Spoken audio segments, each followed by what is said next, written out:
Welcome to the Virgin Diet Lifestyle Show with your host, celebrity nutrition and fitness expert and New York Times bestselling author, JJ Virgin. The number one question I get asked is, what should I eat?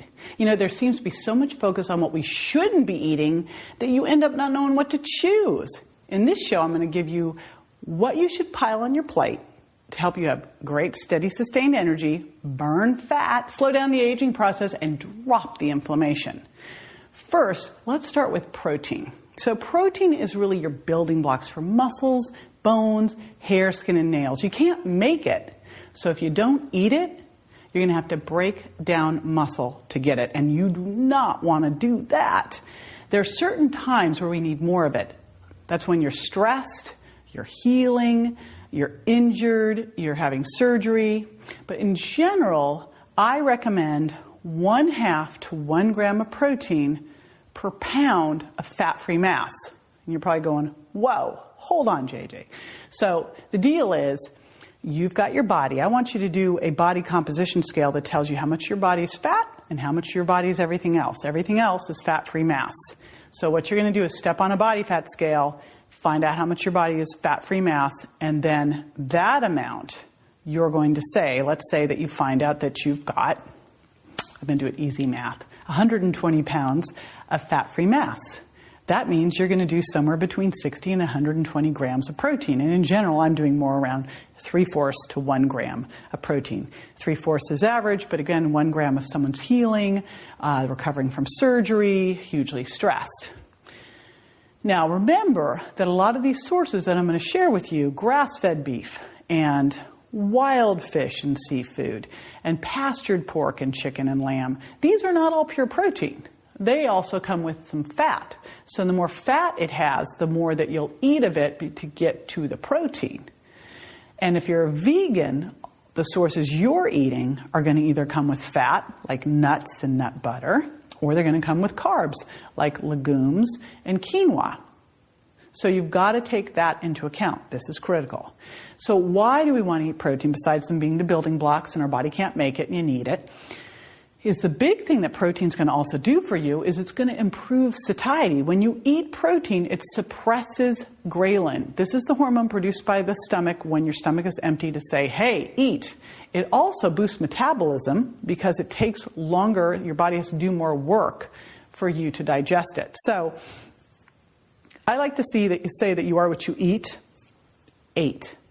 You are what you eat, ate, meaning what you're eating, what they ate, is going to impact you, which is why we do grass-fed beef, not corn-fed. And we're looking at things like wild and sustainable seafood and lamb and pastured chicken and pork. And then for protein powders, defatted beef protein. So eggs, I love eggs if you aren't intolerant to them, if you've gone through the virgin diet and you're not reacting to them. Dairy, I'm not a big fan of. If you can find that you can tolerate dairy, then goat's milk or sheep's dairy that's been fermented.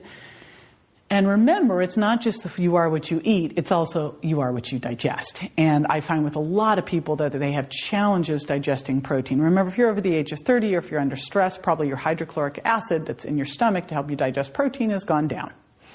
I like to put everyone on a trial of digestive enzymes because if you go on a trial of them, you're going to see if you feel better. If you're feeling bloated, more bloated after you eat, if you feel like, I ate and I'm just like full for hours, try a trial of digestive enzymes. And I use a product that's got enzymes to help digest protein and fat, but also not digest carbohydrates. In fact, block carbohydrate and slow down carbohydrate digestion because we don't need to speed that up. So for vegans, some of the protein sources are legumes, lentils, quinoa, nuts and seeds, and plant-based protein powders. For non-vegans, I like to use defatted beef protein powder. I don't use whey because whey can raise insulin. And you don't want to raise insulin because that will then make you store fat.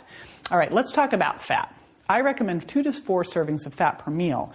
And here's the deal. If you pig out on fat, you're going to be full for hours. You'll probably never do it again. One of the most therapeutic things that you can do is make an oil change, because when you eat the right fats, you reduce inflammation. Besides, fat is great for your mood, it's great for your brain, and it protects your brain, omega-3s specifically.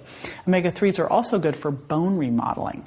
So flax, seed meal, chia seeds, hemp, fish are also great for bone remodeling, and for your brain, fish oil specifically is great for your brain and neuroprotective. For all of these, when you're eating the right types of fats, they are helping reduce inflammation, but also they're helping you stay satiated, because they trigger the release of some chemicals in the small intestine to tell your brain that you're full. Adobe Firefly is the all-in-one creative studio with AI-powered image and video editing for today's creative process. Built for creators of every kind, Firefly helps you generate, edit, and experiment fast. Because the asks aren't getting smaller, the budgets aren't getting bigger, and the timelines, oh yeah, still tight. With all the best creative AI models in one place, Firefly brings your ideas to life. Unlock a better way to make with Adobe Firefly. So let's talk about the types of fats you should be eating. One of the fats that's in coconut oil is something called medium-chain triglycerides. I love these because they're energizing. In fact, when I take them, I start to sweat, which means great. My energy's up, they're being thermic, I'm burning fat. Omega-3s are fantastic too, especially omega-3s from fish, because you're going to get DHA and EPA from them. So good sources of omega-3s, chia, hemp, flax, are sources of something called ALA. It takes a lot to get ALA to move all the way down the pathway to elongate to EPA and DHA. So I really recommend eating fish and taking fish oil. And if you are a vegan or a vegetarian, using an algae source. Now, other great sources: avocado, coconut, olive oil, and olives, great sources of monounsaturated fats and some saturated fats in the coconut. Low roasted or dehydrated nuts. I like to soak nuts. This is going to help with their digestibilities and reduce their lectins and phytates, some of the anti-nutrients. Another oil that you rarely hear about that's amazing is red palm fruit oil.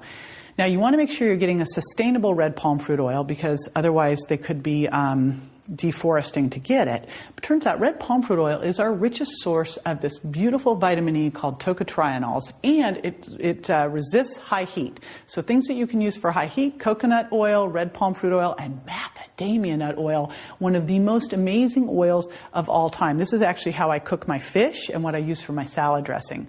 Nut butters are another great one.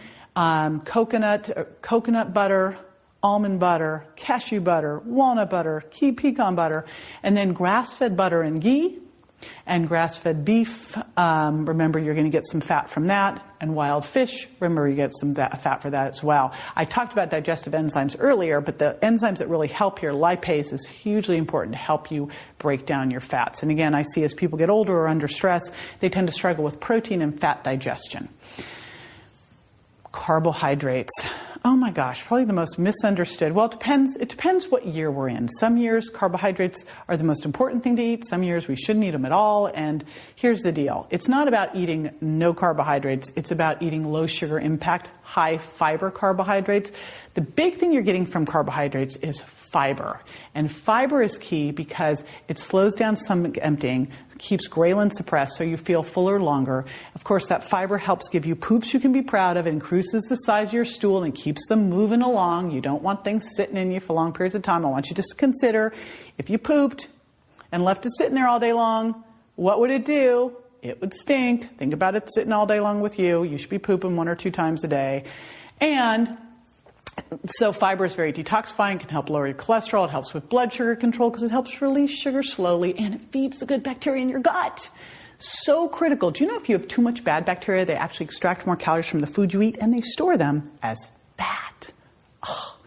All right, and then, so carbs, things that are carbs here: quinoa, lentils, legumes, low sugar impact fruits like berries and grapefruit. Squash. Squash is some of the most amazing food that we never talk about. Pumpkin, kabocha, butternut. These are some of my favorite slow, low carbohydrates. And then, of course, non-starchy vegetables. Please eat at least a pound of these a day, 5 to 10 servings a day. one of the things that I teach people to do is to use my product Green Balance, which is a green drink, because then I know that you've finally got some greens in. Of course, I want you eating your greens too. That's kind of your green health assurance. Big thing you want to do with your non-starchy vegetables is eat from the rainbow. So get a broad variety of colors here so you get a load of antioxidants and also tons of fiber. The cool thing about non-starchy vegetables is you're getting tons of plant nutrients, phytonutrients, a lot of antioxidants, a lot of fiber, a lot of nutrients with very little calories. So you can get the bulk up in your diet. So if you're someone who wants to eat like a big bowl, make a big bowl of arugula and spinach and peppers and onions and cucumbers and radishes. I'm thinking of what I had for lunch. Throw that all in there, all those great vegetables. Because again, 5 to 10 servings a day. And I want you to think of, for your non-starchy vegetables, that's half a cup cooked or a cup of raw. For slow, low carbs, again, the quinoa, the lentils, the squash, 1 or 2 per meal. And with fruit, I only want you having 1 or 2 pieces of fruit a day. And for legumes, that's a half a cup serving for grains like quinoa or wild rice. It's a half a cup serving. For root vegetables, that's a half a cup servings. For squash, they kind of straddle the non-starchy, starchy. That's a cup serving there. Now, one thing I want to shout out about here is resistant starch, which is really cool for curbing your appetite for fast loss and improving your insulin sensitivity and in lowering blood sugar levels and improving your gut health. Now, reason resistant starch is called that is it resists digestion and it remains intact until it arrives in your colon, where it breaks down that resistant starch to short-chain fatty acids that the colon cells then use for energy. So it really helps build your healthy gut. It also works like a prebiotic, like inulin, and feeds your healthy gut flora. And it reduces inflammation, reducing your risk for a lot of different conditions like Crohn's disease and constipation and diarrhea. The deal is, when you eat by the plate with those clean, lean proteins, healthy fats, low-impact carbs, including resistant starch, and non-starchy vegetables, you should be able to go 4 to 6 hours before you need to eat again. And a great reinforcement strategy for this is to journal. So that if you're hungrier than 4 to 6 hours, you can look back and go, where did I fall short? So for a picture of the perfect plate and how much of each of the 4 food groups you should be eating and what's in those 4 groups, text 58885 and enter JJ Plate, space, your first name, space, and your email address. Again, you text to 58885 and you enter JJ Plate, space, your first name, space, and your email address. In the Sugar Impact Diet, I help you clear up the confusion around sugar and take back the control that sugar has over your life. In just 2 weeks, you'll lose your sweet tooth and shrink your waistline. So why wait? Start those 2 weeks today. Hey everyone, did you like this episode? Be sure to subscribe for the next one and tell a friend. If you like world-class training and cutting-edge information, visit thevirgindiet.com.